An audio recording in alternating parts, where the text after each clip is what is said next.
Banyak nikmat yang Allah Subhanahu wa Ta'ala akan anugerahkan kepada para wanita di sorga. Pertama, para wanita di sorga,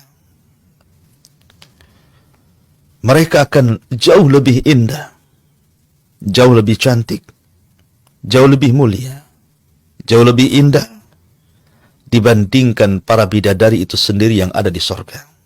Kalau seandainya seorang wanita bidadari sorga muncul ke dunia, maka dia akan menyinari antara bumi dan langit dan akan memenuhi bau yang sangat harum semerbak antara bumi dan langit. Dan sungguh kerudung wanita-wanita sorga jauh lebih baik dibandingkan dunia dan isinya. Wanita-wanita sorga yang dulunya hidup di dunia karena kelelahannya dia beramal saleh, akhirnya sebagai balasannya Allah masukkan ke dalam sorga, maka mereka akan diberikan kecantikan, keindahan, kemuliaan jauh dibandingkan wanita-wanita bidadari yang Allah ciptakan di dalam sorga untuk melayani kenikmatan laki-laki. Bidadari itu terlihat sumsum tulang betisnya di belakang dagingnya karena indahnya. Artinya wanita-wanita yang masuk ke dalam sorga, maka mereka dibentuk oleh Allah Subhanahu wa Ta'ala sedemikian rupa dan memiliki kebaikan akhlak dan keindahan tubuh. Saking indahnya para bidadari sorga itu, sampai Allah Subhanahu wa Ta'ala mengatakan ka'annakunna liyaqutu wal marjan, seakan-akan para bidadari itu permata-permata yakut dan juga mutiara. Para bidadari itu seperti permata dalam hal bening tubuhnya dan seperti mutiara dalam hal putih warnanya. Itulah sampai kinayah Al-Quranul Karim menggambarkan bidadari sorga itu luar biasa. Mereka suci, suci lahir, suci batin. Mereka tidak haid, dan itu nikmat bagi perempuan. Mereka tidak nifas, dan ini nikmat bagi perempuan.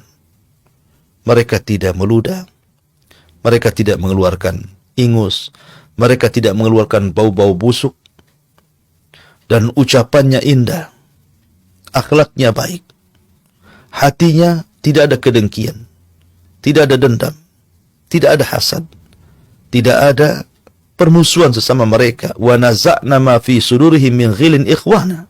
Kami cabut rasa dengki dan seluruh penyakit hati bagi penduduk surga. Jadi ketika Allah Subhanahu wa Ta'ala dan hadis-hadis Rasul menggambarkan bagaimana keindahan, kesucian wanita-wanita bidadari surga, baik dari bersihnya badan mereka, indahnya dan cantiknya paras mereka, kemudian juga anggunnya akhlak mereka, itu tercampur menjadi satu. Dan itu tidak Anda dapati di dunia. Secantik apapun wanita di dunia, pasti ada kekurangannya, pasti ada cacatnya, pasti akan mengalami haid, pasti akan mengalami nifas, pasti akan mengalami bau, dan begitu seterusnya. Tapi ini tidak terjadi pada bidadari sorga. Kembali bahwa apabila bidadari saja sedemikian rupa keindahannya, bagaimana wanita-wanita dunia yang masuk ke dalam sorga yang jauh lebih indah dibandingkan bidadari tersebut. Banyak nikmat yang Allah Subhanahu wa Ta'ala akan anugerahkan kepada para wanita di sorga.